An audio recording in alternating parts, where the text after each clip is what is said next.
केंद्रीय मंत्री अजय टम्टा ने से जनतंत्र टीवी ने खास बातचीत की है। इस दौरान अजय टम्टा ने कहा है कि जो विभाग मुझे मिला है उसके लिए पूरी मेहनत के साथ काम करूंगा। साथ ही उत्तराखंड को लेकर कहा है प्रदेश में तेजी से विकास के काम हो रहे हैं। केंद्रीय मंत्री अजय टम्टा जी हमारे साथ बातचीत करने के लिए। सर, सबसे पहले तो आपको बधाई कि आपको ये कार्यभार मिला है, जिम्मेदारी मिली है, इसका निर्वहन कैसे करेंगे? जी, बहुत धन्यवाद आपका। और इस काम को चूंकि पिछले 10 वर्षों से माननीय प्रधानमंत्री जी के मार्गदर्शन से हमारे देश के अंदर सभी विभागों के अंदर बहुत तेज़ प्रगति हुई है और इसी प्रगति के साथ साथ हमें भी काम करने की जिम्मेदारी मिली है। इसलिए जो विभाग मुझे मिला है इसमें भी आने वाले समय का और तेज़ी के साथ मुझे भी मेहनत करनी पड़ेगी। ये सब मेहनत के साथ और काम को तेज बढ़ाएंगे। वही दूसरी तरफ अगर उत्तराखंड की बात करें तो देखिए, प्राकृतिक आपदाएं जो हैं लगातार वहाँ हो रही हैं, सड़क कटान हो रहा है, बाढ़ की स्थिति बनी हुई है। सड़कों को मजबूत करने के लिए और वहाँ का जो परिवहन व्यवस्था है वो ठीक रहे, उसके लिए क्या कुछ तैयारी है? देखिए, उत्तराखंड जो है वो पर्वतीय राज्य है और पर्वतीय राज्य के अंदर हर बार बरसात के मौसम में, बरसात के समय कोई ना कोई नुकसान ज़रूर होता है।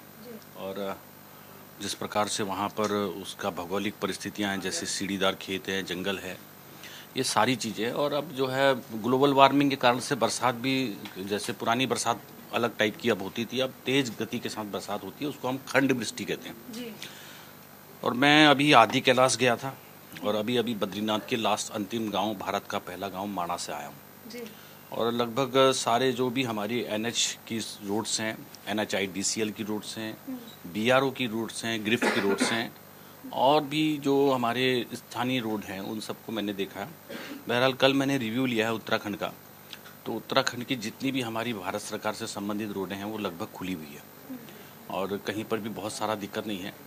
एक टनकपुर चंपावत के पास एक स्वाला एक जगह है, वहाँ पर थोड़ा सा ज़्यादा नुकसान हुआ है और पहाड़ पूरा ही शिफ्ट किया है, खसका है और वहाँ पर को फिर भी हमारे लोग उस रोड को कंटिन्यू चला रहे हैं। उसमें हम मशीन से उसका मलबा हटाते जा रहे हैं और बार बार ठीक हो रहा है। वहीं जोशीमठ और गोपेश्वर और उधर का स्वयं मैं दौरा करके आया हूँ।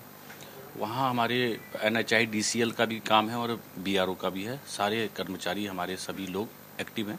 अभी कोई इस प्रकार का बहुत सारा नुकसान वैसे नहीं हुआ है। अब क्योंकि पिछले दिनों माननीय मुख्यमंत्री जी भी, क्योंकि ये पहला पानी जो होता है ये सारा पहाड़ को आ जाता है, चाहे वो देहरादून है, चाहे वो हरिद्वार है, चाहे ऋषिकेश है या टनकपुर बनबसा है या हल्द्वानी और इधर को रामनगर में, तो उसका नुकसान क्योंकि पानी आया तो कहीं ना कहीं जल स्तर नीचे मैदान में आते हुए फैलता है, उसका थोड़ा नुकसान है, उसको हम दिखवा रहे हैं, बहुत जल्दी ठीक हो जाएगा। वही आम आदमी पार्टी की सदस्यता जो है वो खतरे में पड़ गई क्योंकि ED ने 209 पेज की चार्जशीट तैयार की है। अभी इस बारे में मुझे कुछ नहीं कहना। धन्यवाद। तो देखिए, यहाँ आप केंद्रीय मंत्री अजय टम्टा को सुन रहे थे। कैमरा पर्सन योगेंद्र के साथ आंचल यादव, जनतंत्र टीवी, दिल्ली।